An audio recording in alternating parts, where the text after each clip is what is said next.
एक दफा शहंशाह अकबर ने घोषणा की कि यदि कोई व्यक्ति सर्दी के मौसम में नर्मदा नदी के ठंडे पानी में घुटनों तक डूबा रहकर सारी रात गुजार देगा, उसे भारी भरकम तोहफे से पुरस्कृत किया जाएगा।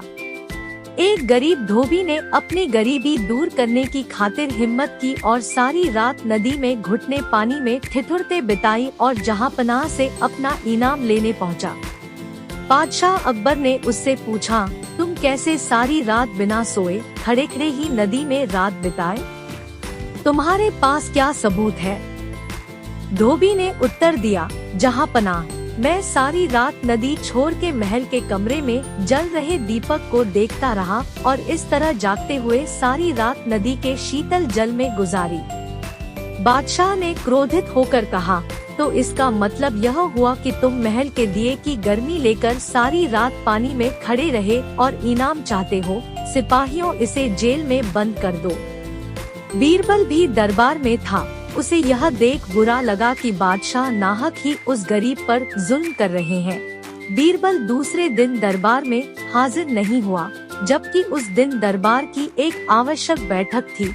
बादशाह ने एक खादिम को बीरबल को बुलाने भेजा। खादिम ने लौटकर जवाब दिया, बीरबल खिचड़ी पका रहे हैं और वह खिचड़ी पकते ही उसे खाकर आएंगे।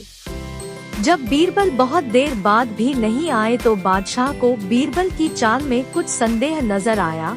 वे खुद तफ्तीश करने पहुँचे। बादशाह ने देखा कि एक बहुत लंबे से डंडे पर एक घड़ा बांधकर उसे बहुत ऊंचा लटका दिया गया है और नीचे जरा सा आग जल रहा है। पास में बीरबल आराम से खटिए पर लेटे हुए हैं। बादशाह ने तमक कर पूछा, यह क्या तमाशा है? क्या ऐसी भी खिचड़ी पकी है? बीरबल ने कहा, माफ करें जहांपनाह, जरूर पकेगी, वैसी ही पकेगी जैसी कि धोबी को महल के दिए की गर्मी मिली थी। बादशाह को बात समझ में आ गई। उन्होंने बीरबल को गले लगाया और धोबी को रिहा करने और उसे इनाम देने का हुक्म दिया।